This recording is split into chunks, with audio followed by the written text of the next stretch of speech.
So we've got Alan Young on the show right now, looking at SCOFF 2024, the plans that you've got. I mean, you've kind of cornered the market for the early season. No one else wants to go outside in January, especially in Scotland. But Scotland seems to be the only place that has indoor venues at the moment. So, I mean, what's the plans for Flagna New Year?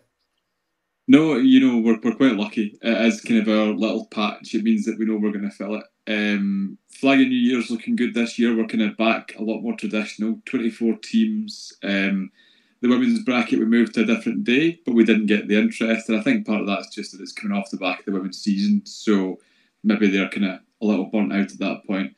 So there's no women's event this year, just the mixed event, which I know there's plenty of women taking part in. 4 groups of 6. We've got a mix of teams. We've got our usual friends from the Netherlands coming over, but we've also got an American team coming over for the first time. The Bold City College, those guys have got a few former US players on them.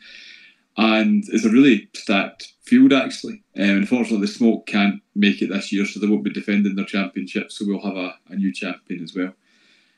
But it's going to be good. We're trying a few things. We've borrowed from Sportmonda.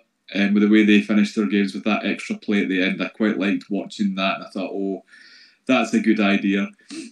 We've tested that at Winter League just to see how big a time impact that has. And it does make things quite tight, but as long as teams know where they're meant to be and stuff, it should be fine. So I'll just do a few extra organising things that should make things slicker. But yeah, no, the indoors in Scotland, we're very lucky. Like the legacy of the Commonwealth Games has really stood up here, and because it was built to be a Commonwealth venue and to be an international venue, we kind of get some priority with us being an international event as well, so it's quite good. We've got Ravenscraig booked actually up until 2026 for it as well, so we're long planned ahead, which is great. And it's a nice way to start the year. Some teams take it very seriously, other teams come for fun. I'm intrigued to see who you've got coming with you for your Mercs team. But it should be a really good event. I mean, you say you're intrigued. I'm in a WhatsApp group, and there's a lot of people that I'm not too sure who they are. So, I mean, it was basically I left Ben Eaton in charge of that one, and that was it. I got added to a WhatsApp group, and I just saw people being added in. So, I mean, your guess is as good as mine as who's actually going for that one. So, it could be an interesting one. Every time you kind of set up like the welcome packs and things like that, like who you send out the invites to people, and you're getting different teams. Who's been like? Do you still get that bit of surprise every now and again when you get? I mean, you said you've had teams from the US coming over. Is that still a big surprise?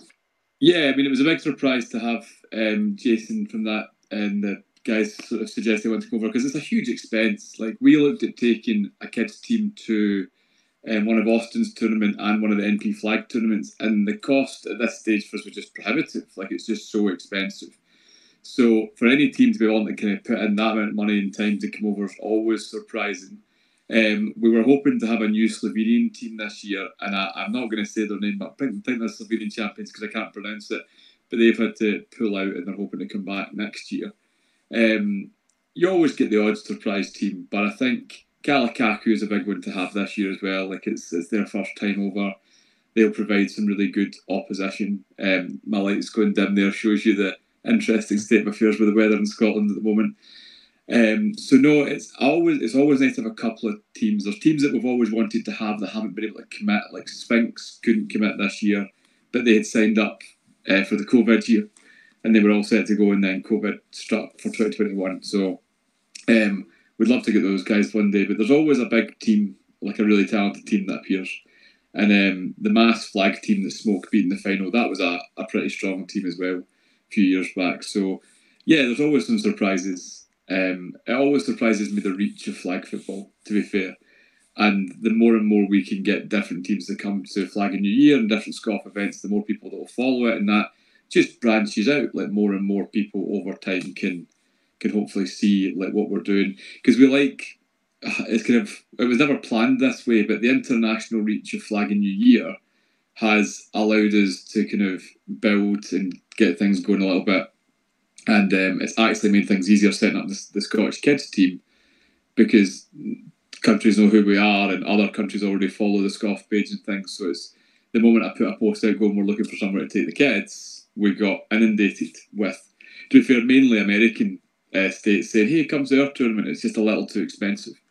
But then thankfully Alan over at Bear Bowl has sorted us out, so that's where we'll go. So it has been great to build such a wide variety of teams that come across. But we've always got our staples, like the Utrecht Dominators are there every year.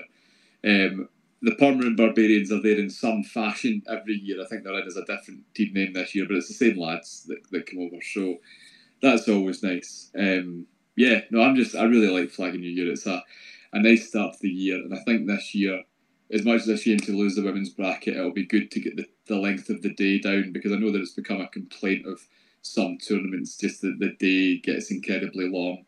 And it's fine if you're in Germany and Big Bowl, because they've got the beer tent and the weather's usually quite good. So it doesn't feel as bad. But at Flag of New Year, it's a long day to go from kind of 8 to 8. So it'll be nice this year to get back to kind of 9 to 6 on the Saturday. And that'll give some teams some time to go out and have a nice time on Saturday night in Glasgow if they want to as well. So, I mean, looking at the teams that you've got, who's kind of like your standout teams that you should be looking for in the finals, and maybe a dark horse? I think your kind of main contenders, if you were seeding the top three, you're looking probably at the Bold City College, just based on the pedigree. They've got some former World Championship winners in that team and some very experienced guys. But then after the Americans, you're looking at the Glasgow Hornets, who were also close to the British Championship this year. That's me already getting my brain in 2024. They were so close and they're so talented with several GB athletes on the team. But you're also looking at the Silver Lions. And the Silver Lions were a play away in overtime from reaching the final last year. And then it's hard to ignore the Grangemouth Broncos. They made the final last year. They were their inaugural winners of Flag and New Year way back in 2015, I think it was. So there's teams that you can't ignore. As far as dark horses go, the Reading Lions are always pretty good. Like, they always seem to have some surprise upsets. They have some surprise wins. They did it Flagna Ironman last year. They're a great team, but there is a load of good team. The Dutch Mambas, a little unknown, but I feel like it'll have a few Dutch Lions or former Dutch Lions on it. Like, I think they could do some damage as well.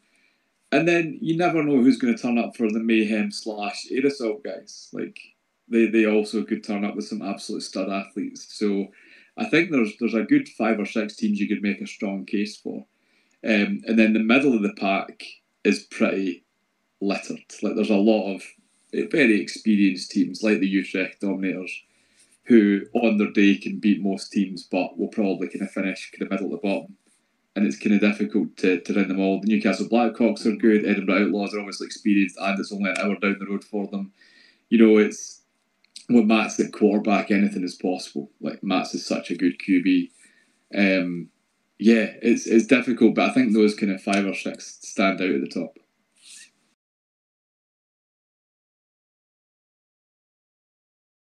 And then looking at Ironman as well, for the people who aren't too sure what Ironman is, it's a slightly different format that you've got. What's the format behind Ironman? So Ironman, it's teams of 6 unless you've got both genders represented, which means you can have a 7th player to try and encourage kind of co-ed teams to enter.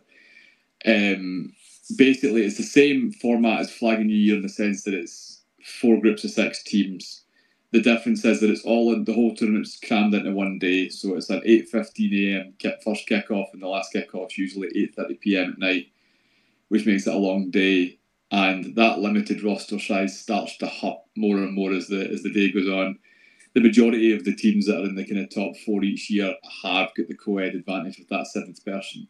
But the rules are all the same as Flag New Year, 12-minute halves, rolling clock, centralised. But it's just the intensity of that level of competition. The champions will inevitably play 8 games on the day. So it becomes kind of almost a war of attrition at the end, where you're just trying to manage your fitness and trying to win but not waste your energy winning by loads, because there's no real advantage to winning by 30-40 points. Just keep winning. We basically were left with a booking must be about 5 or 6 years ago now, that we couldn't cancel because we'd passed the cancellation date. And in my head, I'm like, how can I create something that will cover the cost of this so that we don't lose money? And I'd had this idea before, so I thought, oh, we'll run it. And I just never imagined it to be so popular. Like, we ran it literally just to cover the cost of a booking one time. And the amount of teams that messaged going, will you run that again? That was great fun. Because some teams are just experts at running with small numbers, like the Broncos, for example. They've got such a talented sort of core 7 or 8 people. So that format suits them. Same for the Smoke. Like with the likes of Johnny Kerr and Henry Williams and Charlie Williams that can so confidently go both ways at such a high level. They're kind of tailor-made for that type of tournament. So, again, you get the teams that are there to just use it to get loads of reps, and you get the teams that are there to use it for kind of fine-tuning and hyper-competitive. It's a really fun day. Like the way we HNC boys are always banging on about that it's their favourite tournament every year. And I think it's just because they like to play. They don't really care if they're good at it, they just like to play. And with only 6 or 7 players in your team, you're going to get loads of reps. I even have a wee go at defence sometimes, which is not a sight for people to see, to be fair. But it's another fun one. And that it gets us nice and started for the season. Like, if you can survive Ironman, you're probably fit enough to get on with the BAFA season.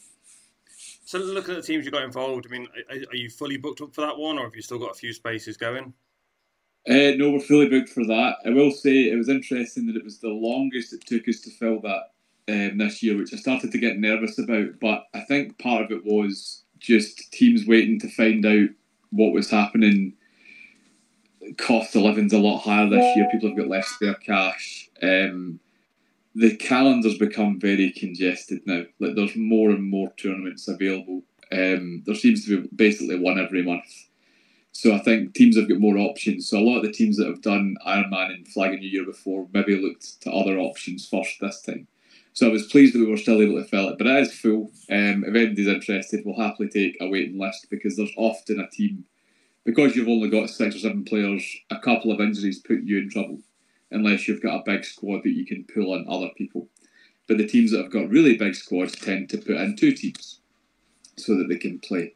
So like Glasgow Flag Football this year, we'll have the 3 teams. We've got the Hornets, and then our second team, which will be the Hornets, and then we've got the Killer Bees as our third team, because our rosters become really huge, to be fair. And to be fair, it's the same for the Smoke. They've got the 2 teams in, and they could probably do a 3rd or 4th team if they wanted to as well. So if there's any teams that are interested that didn't reach out, I did have a few.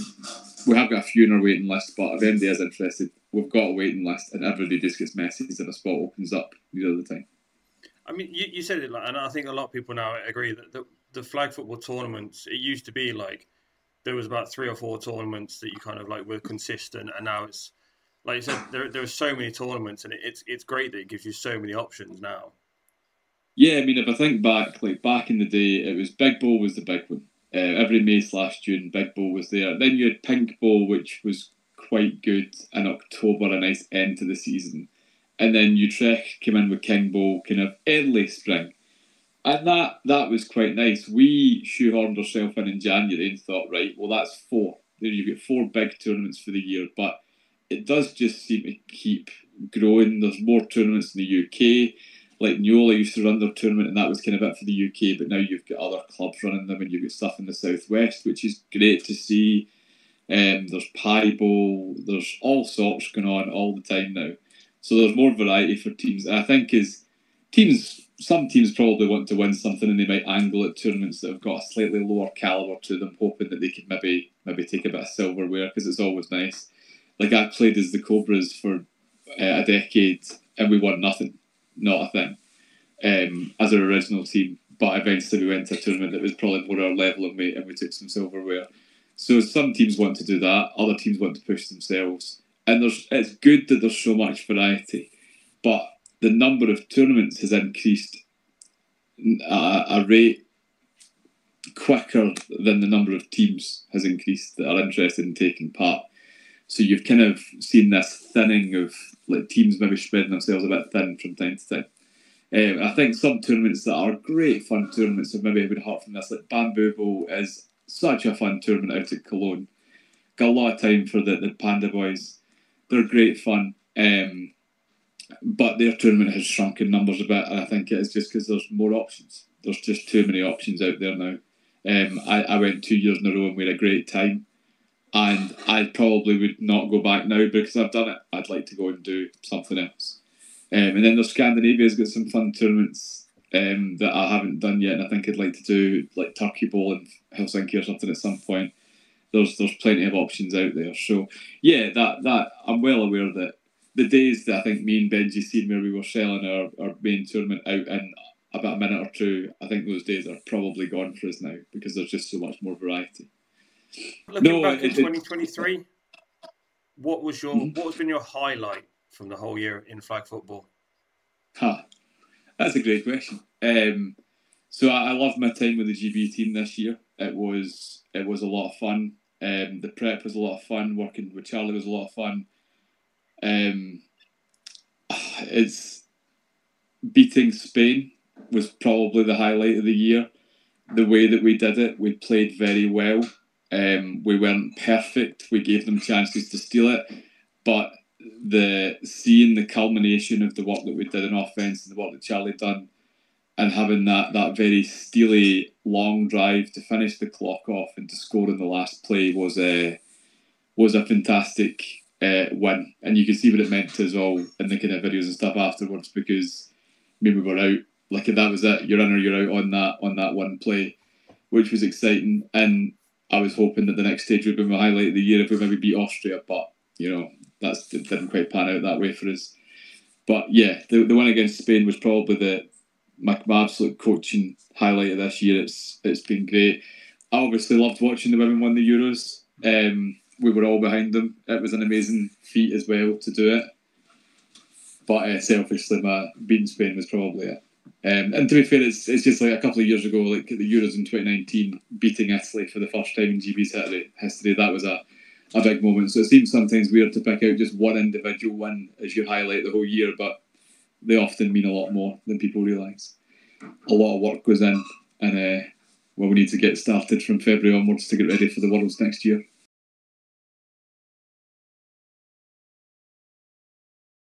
But looking at SCOFF, what's the rest of the plans for the year? So SCOFF, the adult portion of SCOFF kind of is going to be done in February. These are really the only two adult tournaments we run, and we've kind of recognised as a committee, like myself and Bez and Jimmy, that the youth game in Scotland needs more support.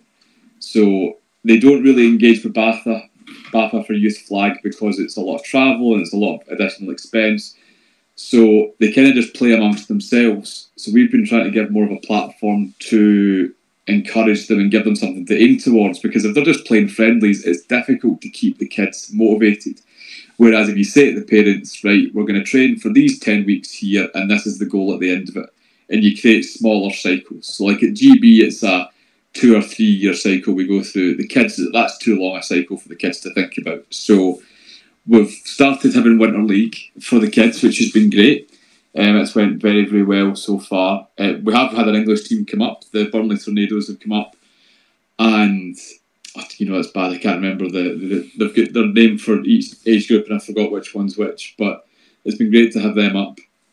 I think we'd like to try and get some sort of summer league for the kids going, for the kid football. Again, all the teams needed in Scotland was a middle party that was unaffiliated, and I'm not affiliated to any kids teams up here at all. And nor are my committee. So that's been quite good. The big thing we're doing is setting up a Scotland team, just to try, because these youth flag teams, they're quite stretched. They probably individually as teams don't have the talent to go and compete in some of the European stages, but you don't want all of those good players to miss out. So we've seen an opportunity to put a Scotland team together. The talent's high enough to do that. There's enough players to pick from. We've got over 60 registered for our trials on the 18th of February.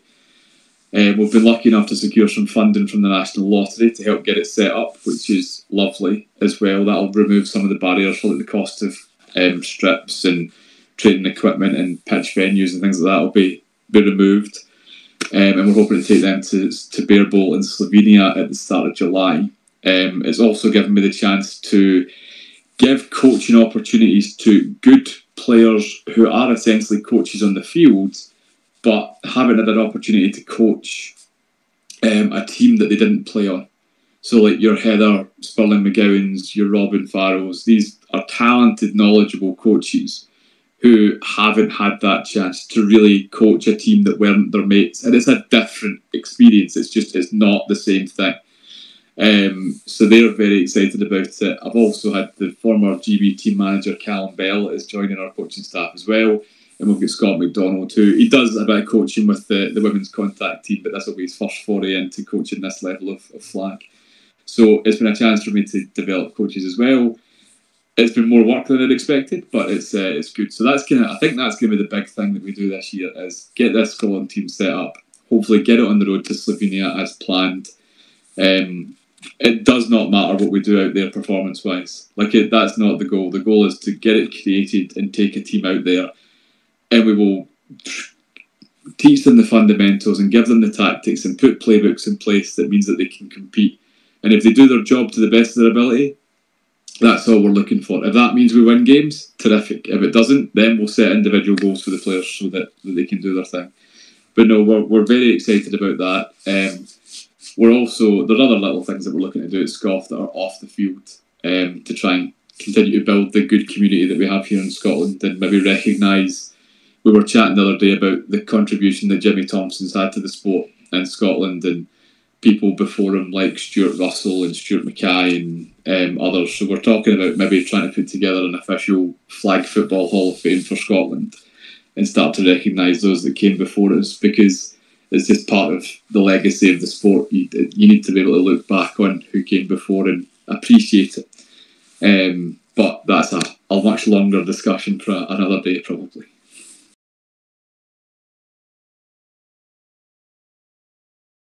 So here with Jake looking at Flagna Carta. It's the second year you've been running this tournament.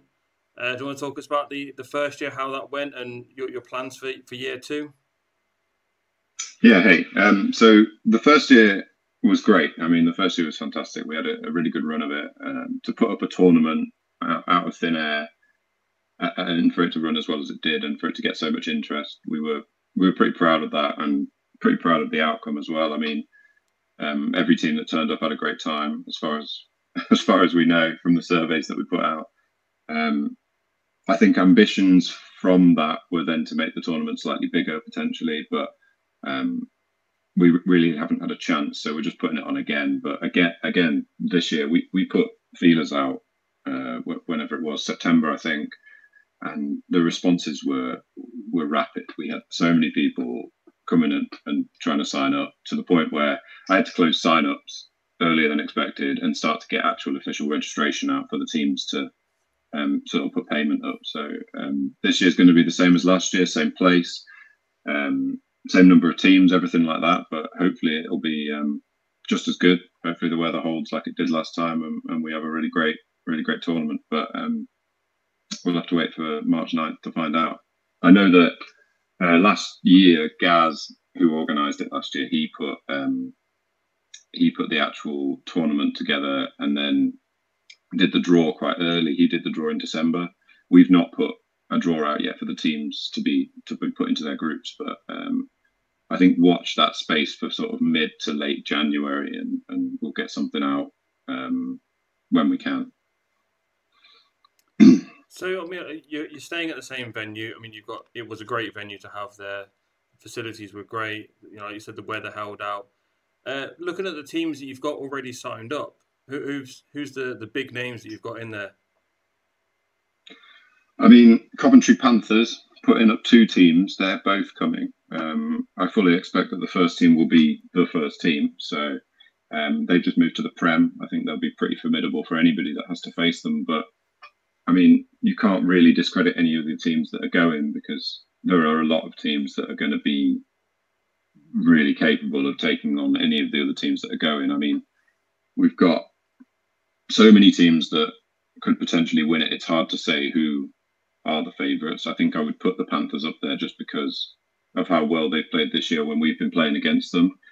But I mean, you've got Southern Fleet coming, and it says that it's a development team when they registered, but what does that mean? Does that mean that they're putting new players in? I highly doubt it. I mean, I expect them to come and ball as hard as they normally do. So I think favourites-wise, I'd probably choose the Panthers based on what I've seen, but a lot of the teams that are coming, I couldn't really put a complete sort of overview of them because I've not seen them play that often. I know that they're good. I mean, we've got Panthers, we've got the Bears. In fact, we've got two Panthers teams. The second team might just be up there as well. We don't know yet. So Roosters are coming. Roosters are always great when they turn up. Tournaments seem to be their forte at the moment. So I know that we played a friendly against them earlier in 2023, and that was much harder than it has been in the past. So I think the Roosters are really sort of grinding for some wins this year. So we'll have to see. But it'll be an exciting tournament. A lot of teams that are going to really, really be difficult to play against. So we'll have to see. I mean, you often see like Rudy trying to recruit players, and he's got the big connection that he's got with Nuola and trying to get as many people into that one. But no returning champions this year. It was. Oh, you're saying that I can't remember who won. Was it Flag Slayer Core last year? Flag Slayer Core are not coming. I don't think. You've got me now. I've got everything up here, and I can't remember if they're coming or not. So this could be a guaranteed new name on the trophy then. Yeah, they're not coming. So it will be. It'll be a guaranteed different team who win it. And I think that's quite exciting as well. I mean, I don't even know if they registered interest this year, but if they did, sorry guys, you didn't make it in. And somebody's going to take the trophy off you. So you have to wait for next year, wait for 2025 and see if you can win it back. But yeah, it'll be interesting actually because of that. I mean, I don't want to say one team's going to win because it's difficult to, and everybody will put up a fight. I mean, we're taking a team. We've got a lot of rookies this year, but we are fully sort of aiming for a good spot. Obviously, a win would be great, but a good spot if we can't. So I'd say between the Coventry Panthers A team, maybe Southern Fleet are up there. We played the Warthogs. They're not even affiliated yet, but they were tough. They could give people a run for their money. So Phoenix are going as well. There's too many teams for me to choose. I mean, I don't know if you've got any thoughts on who it might be, but I wouldn't put a name on anybody at the moment. I mean, I know the Phoenix have been fairly good most of the seasons. They sometimes come up against a team that they just can't seem to get past. In the past, it's been the Northampton Titans. So, and if they're not going, that may be one crossed off their to-do list. But the Southern Fleet, having that wide range of players that you can just kind of call up for a single-day tournament, that's always a big opportunity to put your name down into the team. Yeah, they normally turn up and are pretty formidable. So, yeah, they're on my list. Now, what's been your highlight of 2023 in the flag category? It was great to see it go to the Olympics. I mean, that was fantastic to see. With regards to the division that we're in and the tournaments that we've played in, had a great time at First and 15. A lot earlier in the year, we took a team to Flagna Ironman. I mean, we got decimated, but it's great to go to a tournament. So, highlights-wise, I'm always there for a tournament, and it's always great to see our guys go out there and perform as well as they do. We've gained so many rookies as this year as well. So, I mean, I don't know if it's the Olympics, but stuff like flag just becoming a bigger sport, but the fact that we're getting so many people to game days and to training now is brilliant. So just the growth of the sport, it's been brilliant, and I'll play it for as long as I can. I enjoy it as much as the next person, but the tournaments are great. The new people turning up everywhere, it's great. Lincolnshire's been notoriously difficult to recruit players, but for some reason they're just coming out the woodwork now, so it's brilliant. And obviously, I mean, Flagna Carta last year was great. So it'd be nice to see how we do this year as well.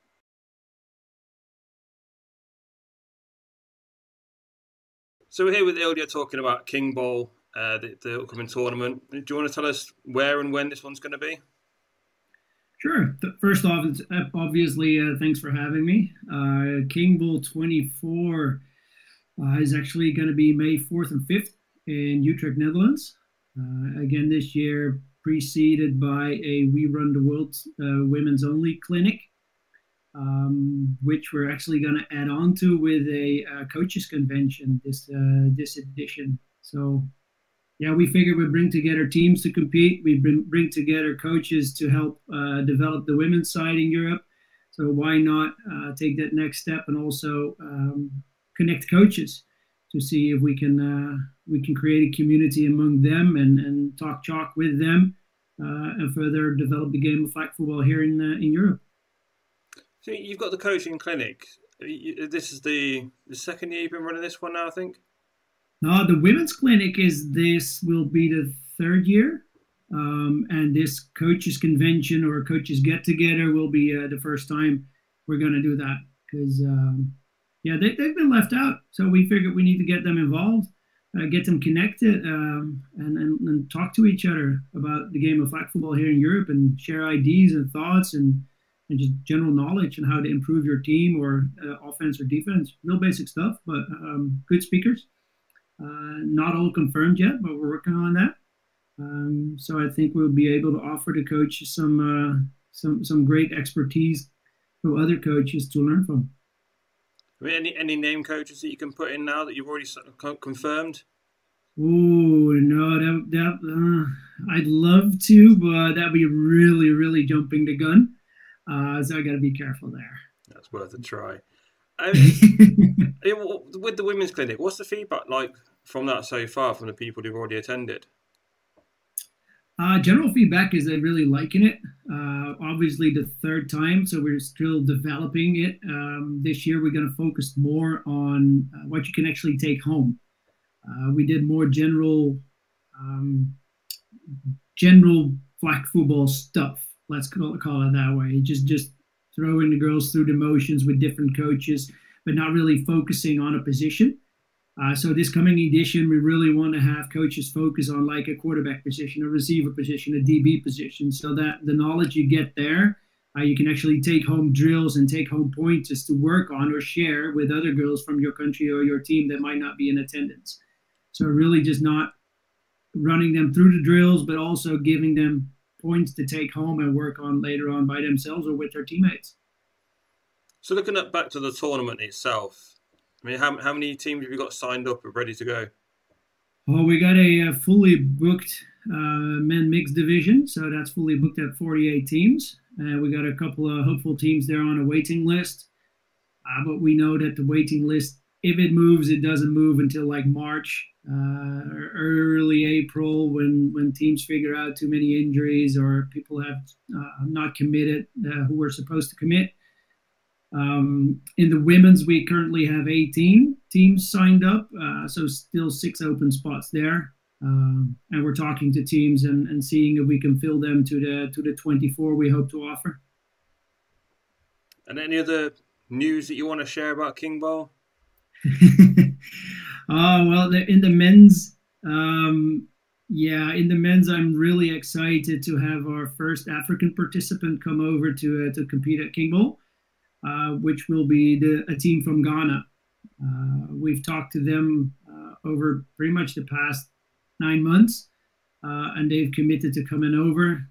They're actually going to do a site visit before not too long with a technical committee to make sure that the team can come over and get their first taste of European flag football. So I think for both sides, for us from Europe, but also them from Africa, and the first African team, it will be great to see them participate and compete.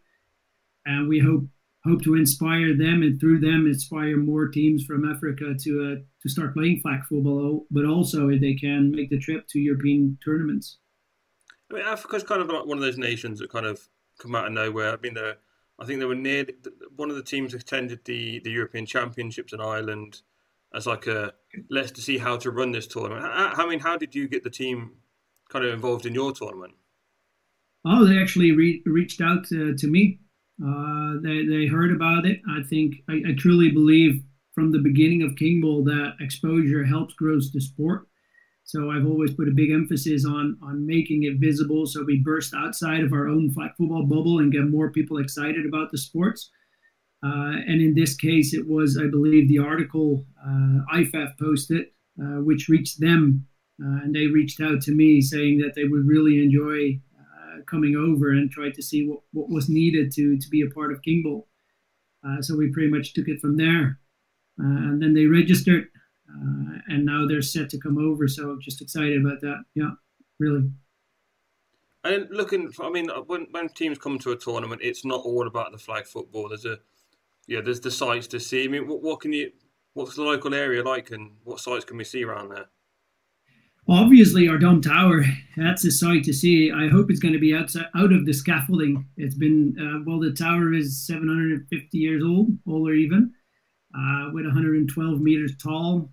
It's a sight to see in the most dominating part of the Utrecht skyline. But it's been worked on and renovated. So it's been really wrapped in scaffolding, and I really hope it comes undone. We have a couple of good museums. We got the canals, obviously. We got some the Rietveld Schreuderhuis, which is fun for foreigners to pronounce.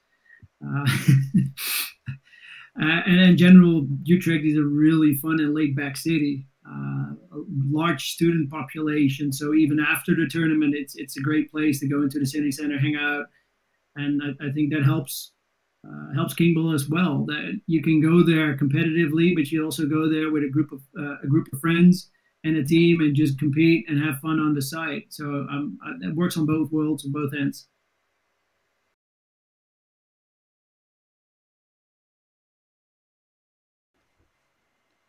So here with Claes now looking at Sportmonda Bowl, one of the big highlights of the tournament year and the calendar for flag football. Claes, do you want to tell us a bit about Sportmonda in previous times and this year as well?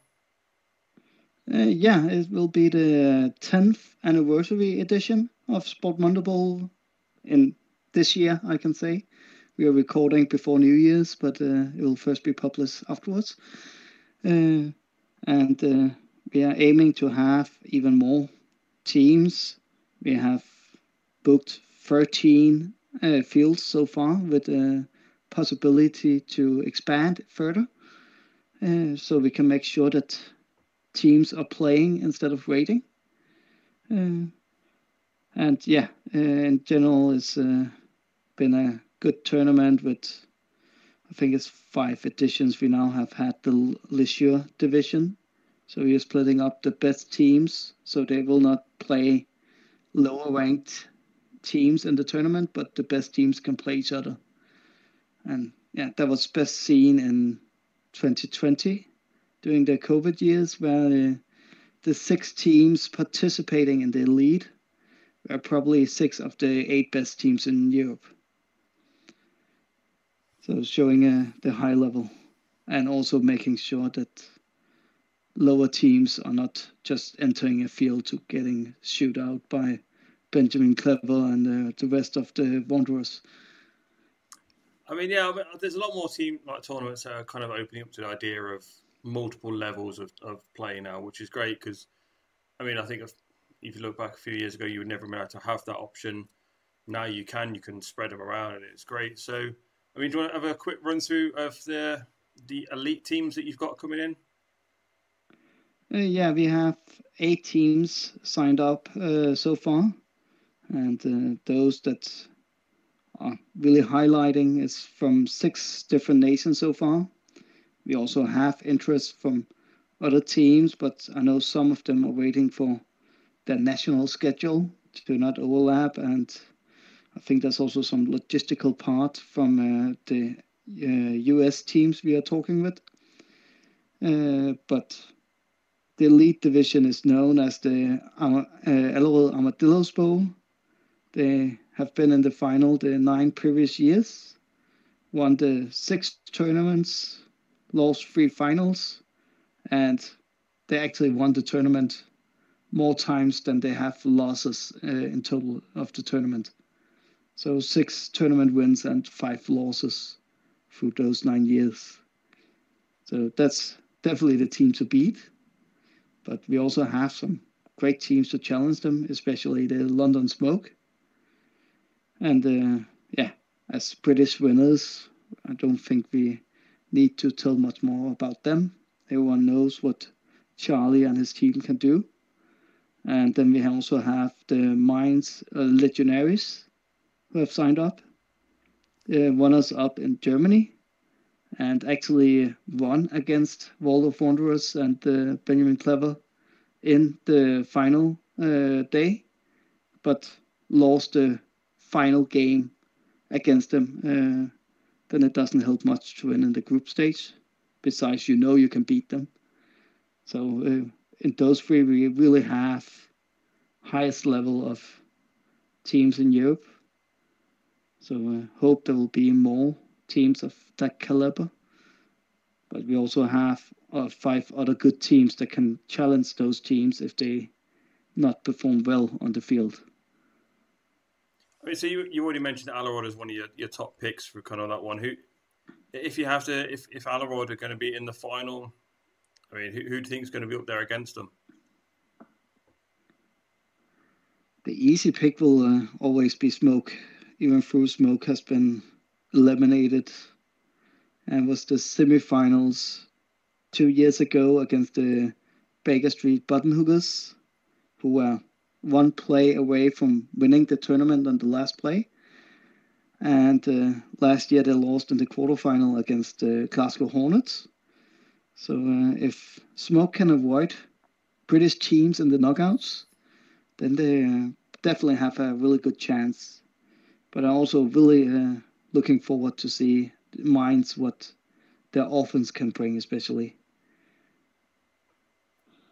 Who's the top picks for this one? There are a few. I heard the Sailors from Lyon should be really good.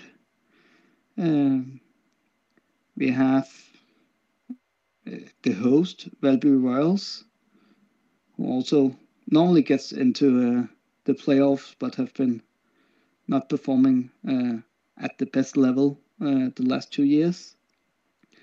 It's probably because the QB has been busy with organizing.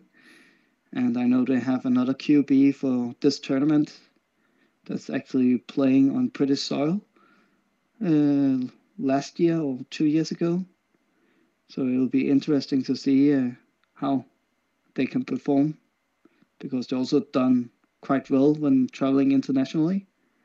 I think they had a tie against the Silver Lions in, I cannot remember if it was Pink Bowl or King's Bowl. So they will be difficult. We have the Chichester Sharks and London Flash. London Flash lost on overtime last year. I cannot remember if Sharks beat them in the group stage, or at least those two teams seems to be really same level.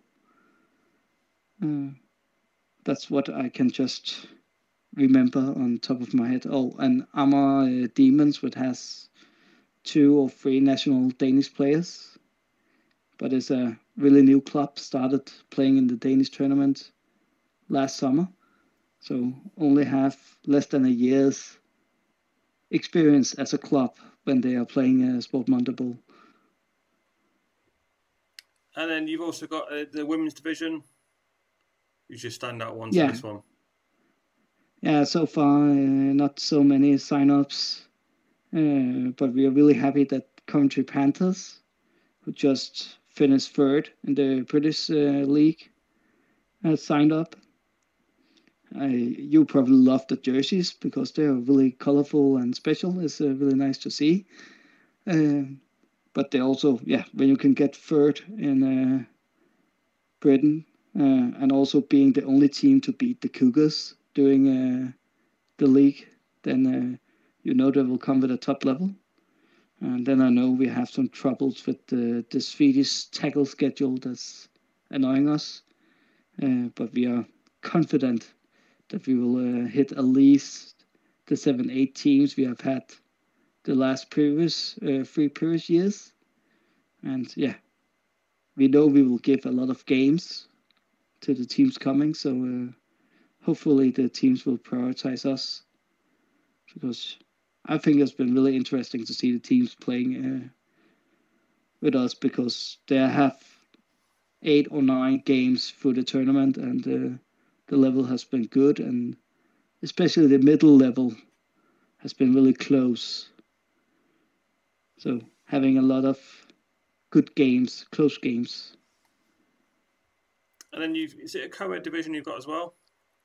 Yeah, probably the first international co-ed division on European soil. I was in Tampa 2 years ago, where they had the Worlds, and was really intrigued by this system with having at least 2 women on the field and 3 on the roster, giving some extra strategy on the field. And we have 3 teams signed up so far. I expect more teams. I know there are a really strong team working to get a really nice name, and then they also will sign up. And probably will also follow with the women's team signing up, that we will have more co-ed teams. But it will also be a shorter tournament, and there will not be overlapping games for the teams participating. So I will have to do a little bit magic with the schedule, and teams who play co-ed and also play one of the other 3 divisions, they will get a nice Saturday with many games, a few breaks, perhaps a few officiating duties, but it should be fun. Yeah, I mean, the schedules are always difficult to sort out for the majority of tournaments. If you try not to clash too many teams, then you've got to look at co-ed teams as well. I mean, I do not envy your scheduling decisions at this point. I've probably put the co-ed as end of the day, so most of the other games have been played beforehand. But to make the schedule effective, then there will be put a few co-ed games during the other group stage games where there are holes. So it'll be a fun task. I'm really looking forward to it. I hope there are a lot of teams, so it will make it more difficult for me. So look, what else have you got going on at Sportmonda this year?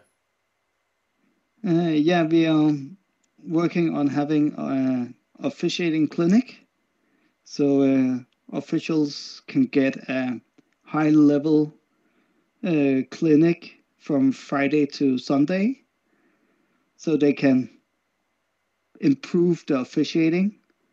We will have, you can call it theoretical lessons or workshops on Friday indoor. And then Saturday and Sunday, we will have supervisors assisting with looking at your mechanics and how you perform in games. So you can get some feedback. So it will both be the practical part, but also the theoretical part.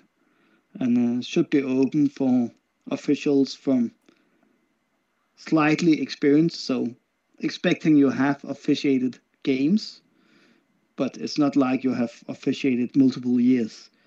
So it's not beginner, but just a level above beginner and up to officials who have done finals at the international tournaments. And that's just working a little bit on the logistical part of getting the combination with the hotel. We have the venue for the clinic, but we also want to have a good offer for accommodation. And that's the only part missing to being finalized. And then we have at least 4 officials ready for assisting during this clinic, who all have been supervising international tournaments. So we have a lot of preparations in it. We just missed the last details, so we also can give a cost for, and the cost will be close to the accommodation. So it will be kind of free of charge, close to free of charge for the clinic. So hopefully we can inspire more officials to being better, and we can have a really great level at especially the Olympics in 28, but also getting all officials a way to improve even through they are not selected for the international tournaments, which are the key to getting supervision at the current state. So those officials who are not being selected for last year the Euros or the youth Euros, they have not got any way to improve unless the national federation has a really good cause to help them being better. And I hope to being able to assist this so we can have a great performance and also have a great network and being ready for the big tournaments. And a quick question before we go. What's been your highlights in flag football of 2023? It was not a good year for me. Been quite busy with having a third kid. But it must be the overtime win in the 9th place game in the leisure division of Sportmonda Bowl for my team, where we went out in 5 times overtime shootout to secure against the team I used to practice with back in 2009. So it was also nice to have it on them that we won the game. As there has been injuries and being busy with kids. So and unfortunately not getting to officiate any tournaments this year. This should be around about the same time that the World Flag Football World Championship Tour is going through, and I mean hopefully the finals won't have already been done. And any teams looking at that one, what's kind of like your thoughts on? I mean, obviously you've been there, you've done a lot of the stuff with that one. What's your thoughts on this tournament? It's amazing. The atmosphere around it is it's crazy. You cannot imagine it from Europe as far as we are. I'm hoping being able to copy a bit of it as Sportmonda Bowl, where we, as far as I know, have the most fields available in Europe for those tournaments. So you can see there's flag football everywhere around. And also hoping to, we actually, the winners of our elite women and co-ed will get a free spot for the Tampa Bay Wolves in 2025. So we actually also a qualifying tournament for that part. And I hope the LL Armadillos get to travel here in January as Danish Dynamite. So it's also interesting to see how they can perform as I think only European team. But it will also be really interesting to see how the women's 5 non-contact, 8 out, and Olympic divisions will go, because there are a lot of Canadian teams and Mexican teams going in and play in the highest divisions on the 5 versus 5, and to see the levels and also all the stars that are playing in those games. I actually had the enjoyment of seeing the UK Dukes when they won the second level tournament back in 2021. Amazing to have that experience and just seeing flag football everywhere around you, and also all those other formats they are playing. Yeah, because in Europe we are only playing the 5 versus 5 IFAF rules. So it's fun to see, and also with the 3 downs to instead of 4.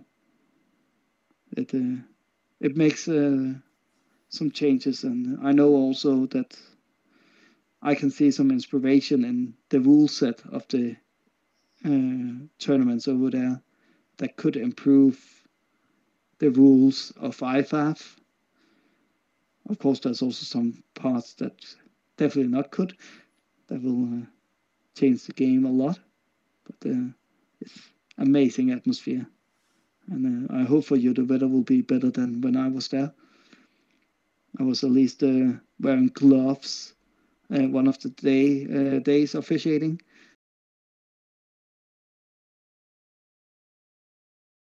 So we're here with Antti from the Split Sea Wolves.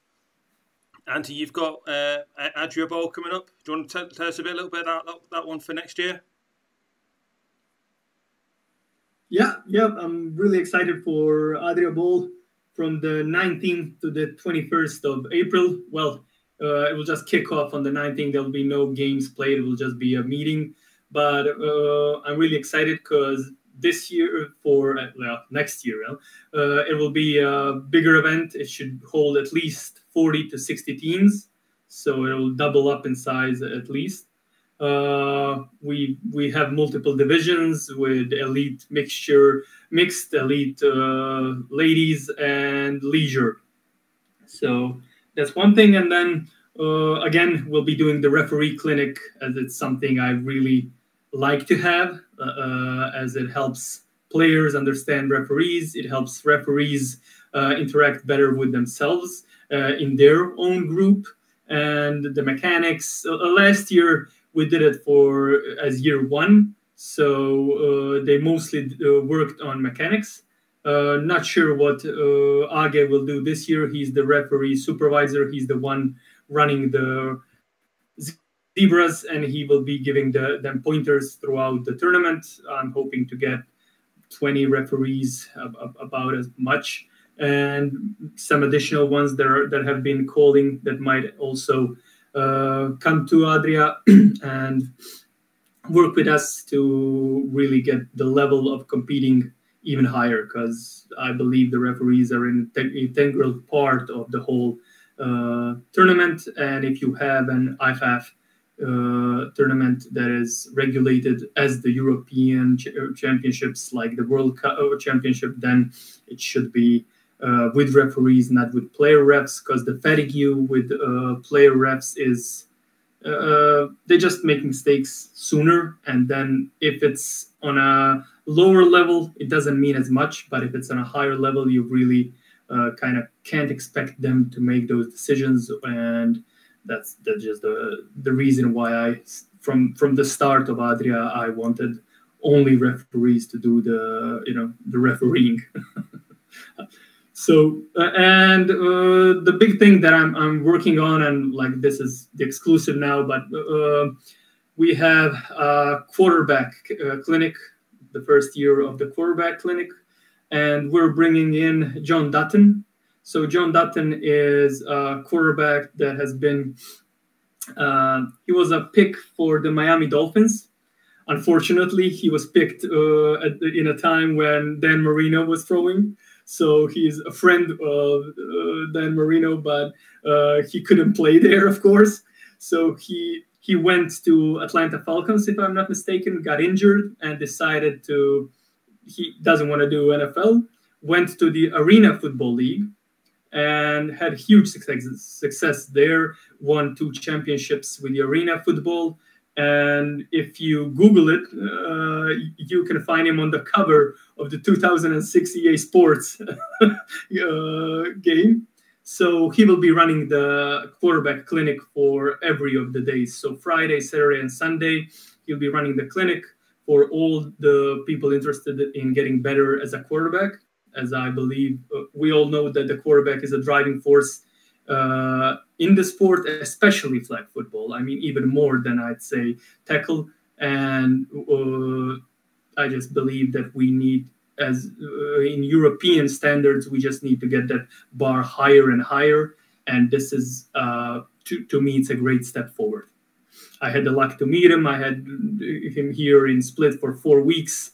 and he was working with my team. And then I believe he'll do a lot of good things for the teams that come to Adria. So you've got a refereeing clinic, you've got a quarterback clinic, you've got a tournament. I mean, how are you planning on fitting everything in, not just on a pitch, but like with your organisational bit as well? You're going to be running around everywhere. Yeah, I got used to it by now already. So the good thing is I always, the places I do the tournament are always neat, and I've already been there at least a year or two before. So I'm doing it in Porridge. I already done 2 Champions Bowls there. So I know the pitch. I've already had conversations. I've already been there multiple times throughout the years.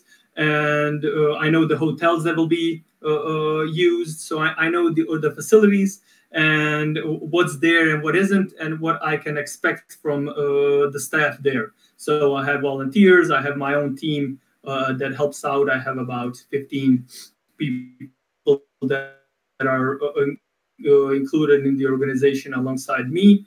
And there's also Miss Rebecca Corchedo, I think, from the Cancun, if you know, flag football tournaments, that we're connecting and hoping that we will bring some teams from there as well and send some Adria teams to Cancun. So that's also an interesting point with her that I'm trying to develop. So looking at Adria Bowl, how many teams are you having signed up for this one? So 22 entered the elite mixed. We have 16 entered the leisure mixed, and we have 5 in the ladies. We're looking at probably the elite will have 24 to 30 teams. The leisure, I wouldn't go above 20, and I'm looking at the ladies as the biggest problem. I'm looking at 10 teams, the most that I do in year one, because I want it to be a strong competition, not just a run through for one of the teams. But who's your standout teams for this one? Well, I really like I like the Italian teams always. I like when the first 3 teams, like the Raffoli, the champions. Then you got the Roma Raiders that are the runner-up, and Arona 65ers that are also, well, they said that they're not certain at this point because something changed in their competition, but they should be there as well. I love the Yazbeki, like Kransky Yazbeki. They're always a great team to play with. They're the current Adria champions, so I know they'll be great. Also, a team that hasn't been out as much, but are finished as a runner-up in Slovenian championship, the Black Miners Velenje. Then you have the Munich Spatzen. They're the team that's been to Champions Bowl multiple times. They're a pretty good team, and I think they have a really good quarterback. I like the way he plays, so I like them as well. Then you have the Haag Hyenas.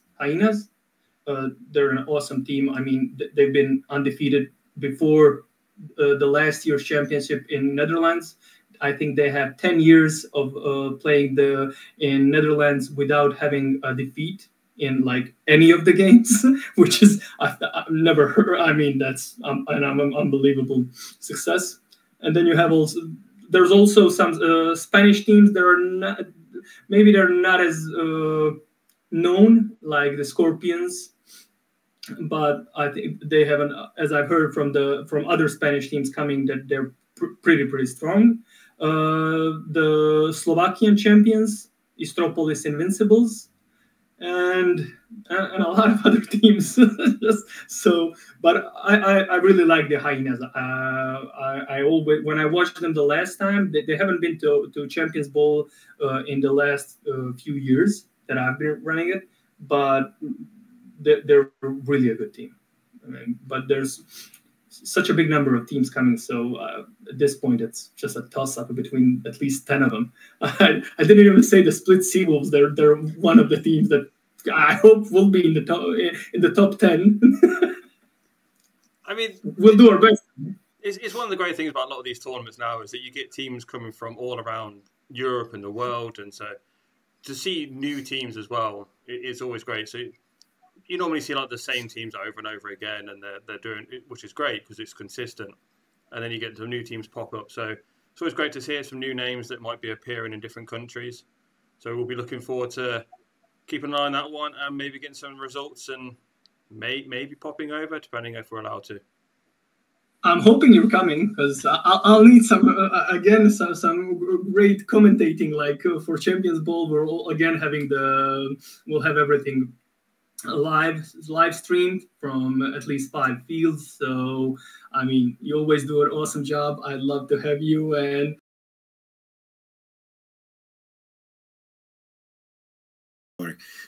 so the Bear Bowl.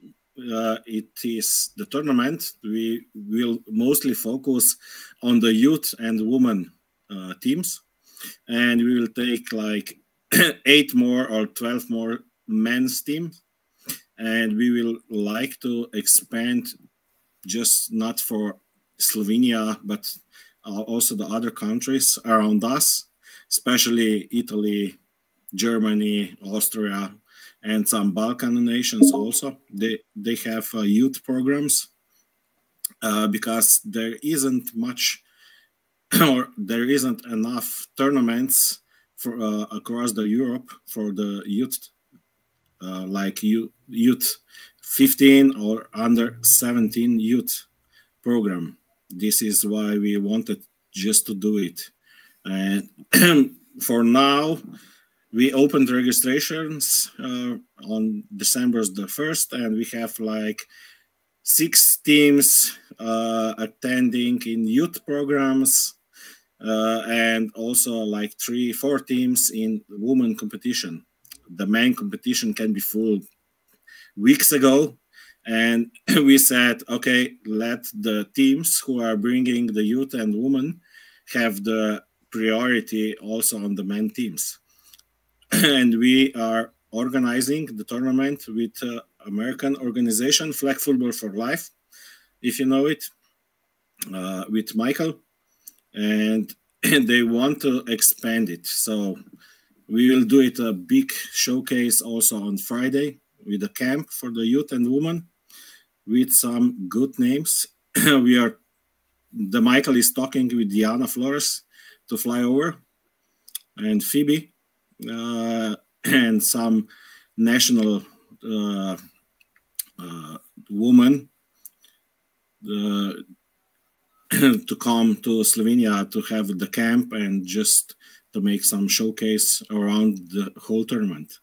The tournament will be in Kočevje, that's the southern part of Slovenia, and we will provide the whole tournament for the players with the food and beverages, also the fruits and snacks, so they won't be running around and searching what to eat or where to eat. Everything will be on the venue, and we will place it around the small forest. We have it between the fields, so it won't be even the hot there.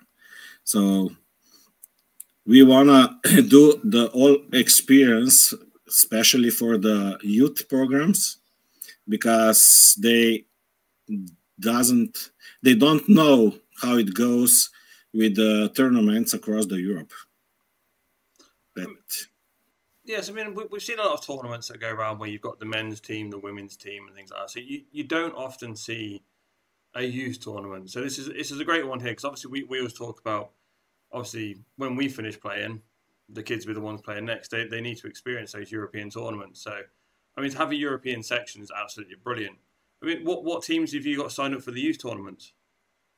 We have like 2. For now, we have 1 Slovenian team beside our team. Also, the 2 Ukrainian teams.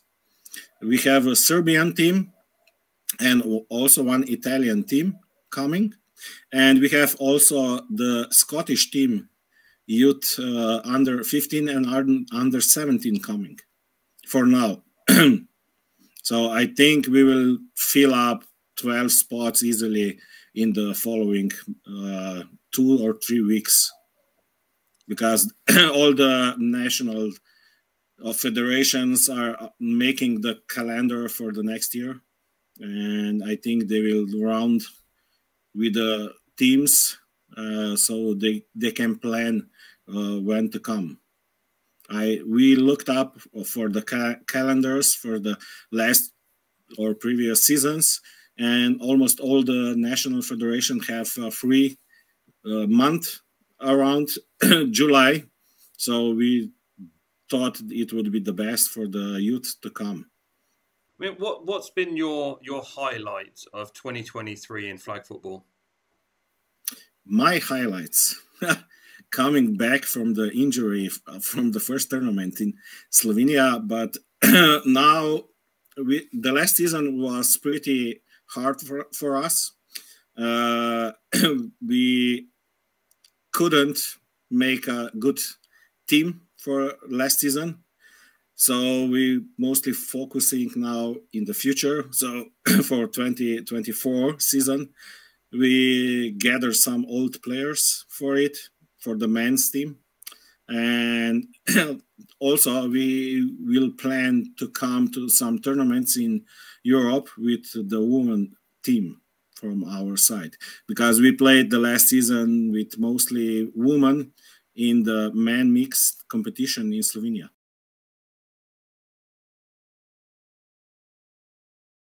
So as we look at a bit further on in the year, Champions Bowl, I mean, so I'm not too sure if we're allowed to say this one, but you've given me permission. So do you want to talk about Champions Bowl 2024?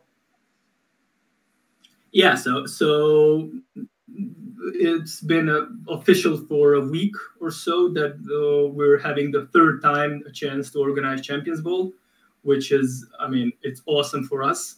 The level of flag football played there is the highest.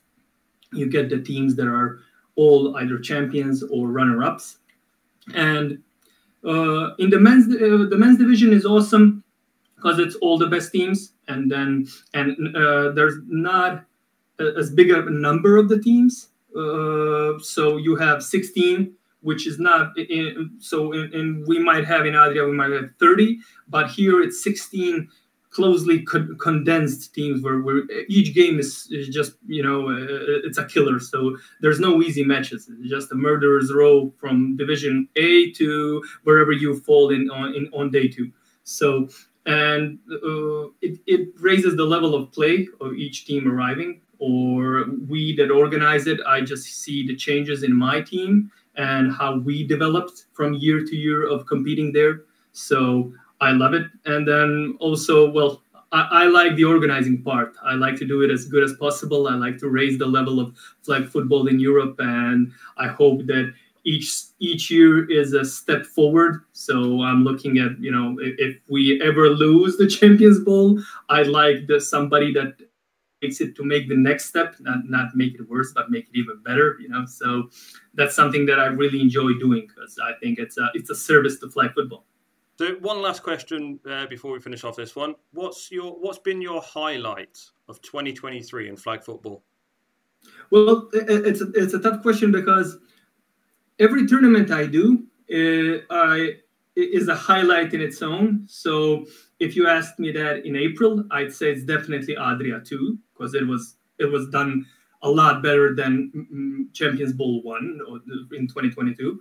But at this point, it's definitely Champions Bowl from October. I think we did it the best. There was so much that we did on so many sides, but then everything that's coming together for Adria Bowl in April in 2024, it's just insane. So I'll go with the AB3. That's the biggest thing so far, and I just hope I can deliver it to October again. I can get all those people involved, because it just the story of flag is just growing so fast. It's becoming such a huge sport in everywhere. And like we were just inducted in the Croatian Olympic, our federation was there, and everyone was interested. Everyone was interested in what's happening with flag football. How are you doing? It's a story that's a really nice one to see. I mean, one of the highlights for me at Champions Bowl was not only doing the games and everything like that, but normally when you talk to people, it's like, oh, everyone loves flag football, so you're all talking about how great it is. But then it was only a couple of days before the Olympic announcement, and so we were sat in like the commentary booth, and somebody went, "It's just been announced," and like everyone's phone just went crazy. We were trying to like go, "Oh, it's definitely been announced yet." It wasn't quite at that point, but I mean, everyone was just like absolutely buzzing that this game was going to be going to the Olympics. So, I mean, you never know. You could be on the Olympic Committee as well and try and organise that one. Yeah, we'll see. Baby steps. But yeah, I remember. I just remember the moment when I saw that we were in the Olympics and got the email. I was eating, like everyone was out already. I was the last one in the hotel. It was dinner time, and then I got a ping that I was just reading the previous emails and got to it, and was just like, I was the only one at the hotel, so I could have screamed a little bit. But it was a great thing to, after all the work and everything that everyone did, and to have the visibility to make those steps. It's just a great accomplishment. I just hope that we will take it even further.